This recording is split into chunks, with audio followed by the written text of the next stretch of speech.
Hey, so I hear you're thinking of moving to Ecuador. Awesome. Great idea. But first, before you make that first trip, before you start buying a condo or put a down payment down on a finca, let's do a little quiz. Let's do just a little quiz, and maybe it'll help you decide if this is the place for you. This is going to be a little tongue-in-cheek, a little humorous, but it's also not wrong and it's not dishonest. Enjoy. First question. Do you need electricity? Because if you need electricity, this might be the kind of place that would make that difficult. Now, why is that? Well, we have a lot of hydroelectric dams here, which is great. Hey, green energy, right? Yeah, the problem is that they're not very good hydroelectric dams. And right now we're having like a 70-year worst drought. Worst drought 70 years. And it seems to be just going on. And I got a feeling, though, that when we do get rain, it's not going to help very much. These dams were built by the Chinese government on a Chinese loan that unfortunately was supposed to be, I believe, around $1 billion and has blossomed to $3 billion. All the while, the dams themselves are, well, subpar quality is probably the kindest way to put it. But anyway, just to say that electricity here is going to be a problem, and it's going to be a problem for probably the foreseeable future. They say that, oh, don't worry, we're looking at, the first part of 2025, we should be fine. I don't think so. I don't think that's going to happen. I think the best you can hope for is probably end of 2025. It may be normal again. And it's still going to be Ecuador normal. And Ecuador normal is very interesting because it is not first world normal. So you need to know that. And if your answer is, yes, I need electricity, you need to plan for that before you come on down. Look at this. Look at this shameful animal. This is part of the problem here. He's just incredibly entitled. He really is. Question number 2. This is a fun one. Do you enjoy crime? Like a lot of crime, like violent crime. And what do I mean by violent crime? I mean bang, bang murders, yes. I also mean, hey, will it be a problem for you if you or your loved ones are kidnapped for ransom? Or if someone threatens to kidnap you for ransom? It is a very increasing crime here that there are kidnappings, that there are threatened kidnappings, basically extortion. They call them the mafia. They call them vaccinators. It's a long story. I can get into it later if you like. But these individuals will threaten you. We're going to take you. We're going to kill you. We're going to kill your family. We're going to do all these horrible things to you if you don't give us money. Now, probably about 70% of them are full of crap. It's not true. But there are 30% of them that actually follow through. There are a lot of videos online. You can go look them up. But also there is a cartel gang problem. Now, are the cartels themselves here?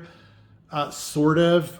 What they do is they hire local gangs to make sure that their drugs get through to the port and are then sent on to the U.S. or to Europe. Now, the government's been working very hard to get rid of this and to make sure that these things don't happen anymore. Unfortunately, what it's really come down to is that there's huge gang violence, that they have decreased by 17% this year. That's nice. But you will see in the news, basically almost every day, gang-style murders. Now, they only have 9mm, so they basically walk up to whoever they're about to kill and they gun them down right to the head, because that's the only way a 9mm is going to actually kill these guys. Now, I'm sorry if that was graphic, but this is a graphic country, just so you know. They're going to show it all on TV for you. Now, the other thing is, There's also just regular crime here. And what do I mean by regular crime? I mean, if you leave it outside and it's not tied down and it is worth 14 cents, it is going to get stolen. All right? It's going to get stolen. I stood across the street from my neighbor's house. He put plants, just some plants, man. He put some plants in his little planter.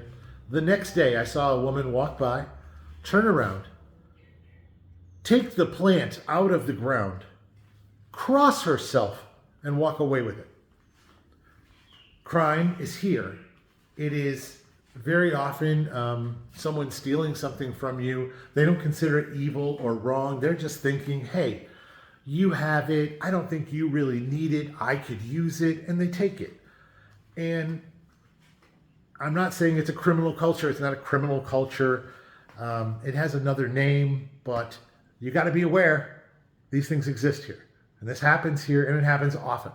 So if you're cool with crime, or you can overlook it, or you can absorb it, this is the place for you.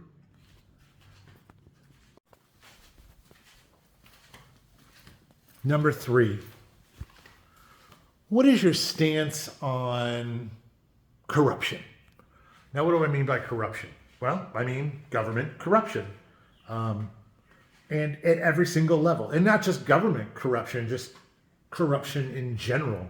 Are you okay with the fact that if you give someone a little something, you'll get a favor? And that favor will be maybe they don't give you a hard time if they're a transit cop. There's lots of different cops here. There's transit cops, and they're only allowed to do transit stuff. So like pulling you over and checking your car and stuff like that. And hey, I've heard, I've never done it, that you can give them like $5 and they just pass you right on through and you're fine. You may notice that there are cars on the road here that look like they're literally about to fly apart, but they are going to rigorously test your brand new vehicle to make sure that it meets the high standards of safety that the transitos are supposed to be protecting. But it's everything, if you want the electric company to come and take care of something for you and they're taking a long time, well, maybe you just find an electric company guy who's walking down the street for some other reason, and you say, hey, I got $20 here and maybe we could get this taken care of quickly, and strangely enough, it happens. Are you that kind of person that is okay with corruption, or are you going to protest it and get angry about it and have a heart attack about it? This may not be the place for you if you're upset with that, because the only thing super reliable in Ecuador is corruption. Number 4. Do you need to have a job in Ecuador when you come here? See, this is the thing. You don't want to come here and get a job in Ecuador. The minimum income is $465 per month. And there are thousands and thousands of people not getting that minimum income because there's zero enforcement of that. So, yeah, you probably can't survive on that anyway, and no one's going to pay you that here as an American, unless you come here with some sort of skills they really need, maybe working on hydroelectric dams. But if you need to work while you're here for money, you need to bring that job with you from the US. So a remote worker. I am a remote worker. I know a lot of people, what they bring with them is their Social Security check. So if you're thinking of retiring here, you're retired, you have a Social Security check, yes, it will go a long way here. It is honestly a beautiful place to spend that money, and you'll do a lot of good for other people. But how much of that money you use is not going to be completely up to you unless you go through the rest of this quiz, okay? It's really important, so stick with me. Also, I should say that if you do come here and you think that you want to take a job, there is a severe lack of jobs here. and taking a job away from a native Ecuadorian, not recommended for your longevity in this place. All right, number 5. Number 5 is a great one. Here's a question. Do you speak Spanish? Now, when I say, do you speak Spanish, I don't mean, can you say hello? I don't mean, can you say thank you? I don't mean, can you say cuánto cuesta, how much?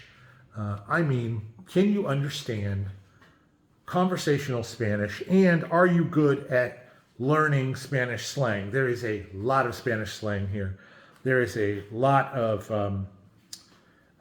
processes to speaking Spanish here that are a little bit different. And if you don't speak Spanish, yes, you can survive here. I know several expats who survive here just fine by not speaking Spanish. Now, the problem is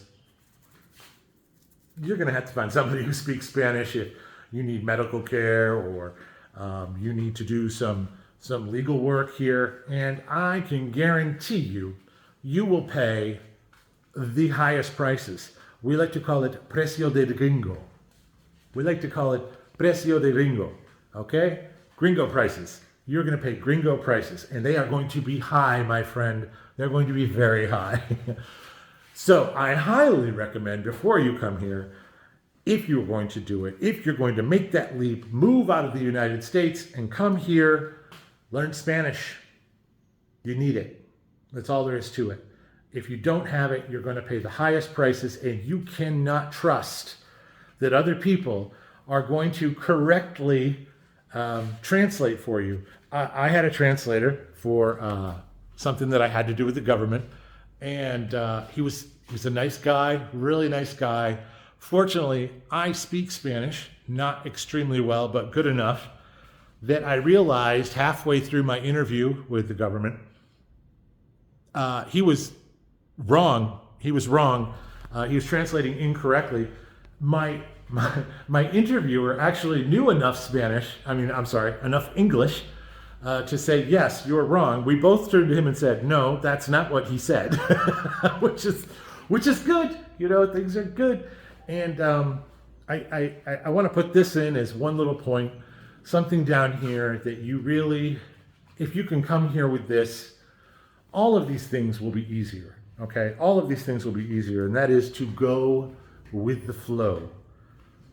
Part of that is, for me, is being a Gen Xer, right? I mean, man, stuff just happens, and you got to go along with it, and you got to figure stuff out as you go. Planning is great, and then God laughs, all right? That's just the way it works out, unfortunately. But, so yeah, let's move on to number 6. Number 6 hasn't happened in a while, but in different parts of the country, it is still happening, and it's kind of important. So I need to know, as part of the quiz, how important is water to you? Like, you know, for drinking and things like that, and for bathing.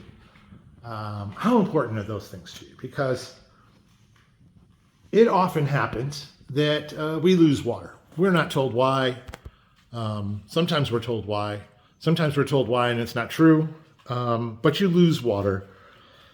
And along with the electricity and things like that, I think that coming to Ecuador, you should be prepared to take a lot of these things on to yourself, okay? That you don't rely on services, that you instead try to figure out how to provide those services for yourself, at least in a temporary fashion or emergency fashion, but maybe the emergencies happen more often than you're prepared for. So yeah, if you're thinking about coming here and you need electricity, you need water, you need food, you need things like that, you might want to think like a prepper, okay? If you want to come here and you can think like a prepper and you can act on those thoughts and do it well and not get upset, but actually just figure it out, you do okay here. You do okay here. You really would. Let's move on to number 7. Number 7 is my last one. How are you, this question, number 7, How are you with an unreliable government? A government that changes its mind at a drop of a hat.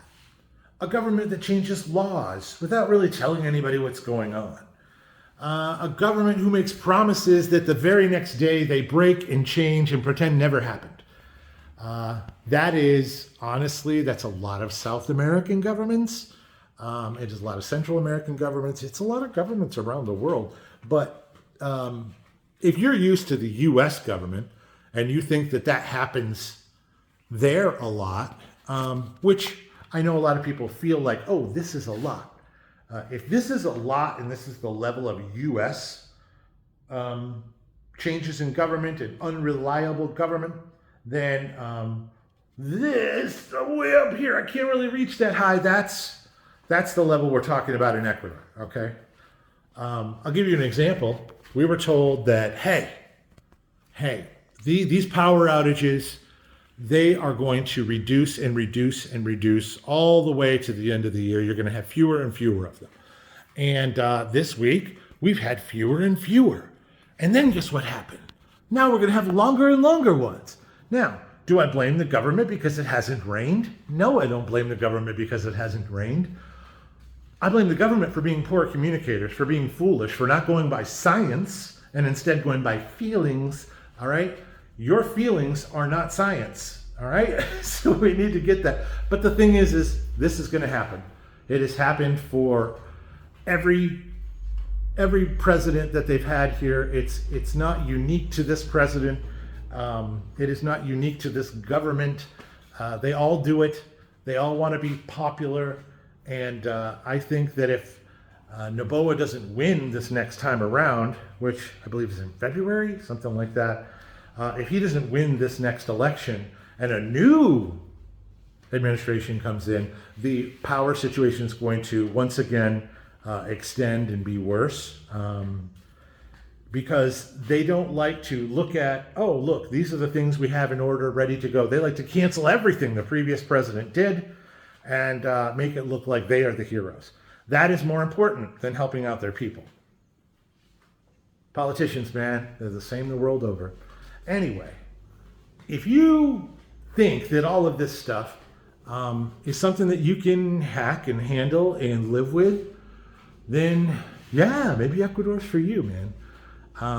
And I would strongly encourage you to go check out Don Shader, the Grumpy Gringo, and take a look at some of his earlier videos about you should have a test visit here. You should do a test visit. You should figure out where in the country you want to live. This is a very diverse country as far as all the different places that you can live and how much they cost. And also, you know, if you need medical care, if you need, everybody's got your own things that you need, right? This is a hard country for getting all the things you need. So anyway, I hope this quiz was helpful in showing you some facts about Ecuador. I hope you laughed a few times. And hey, if you have any questions, you want to know more, go ahead and hit me up in the comments. If you want me to answer anything specifically in a video, let me know and I'll see what I can do. Thanks for watching. Have a good one.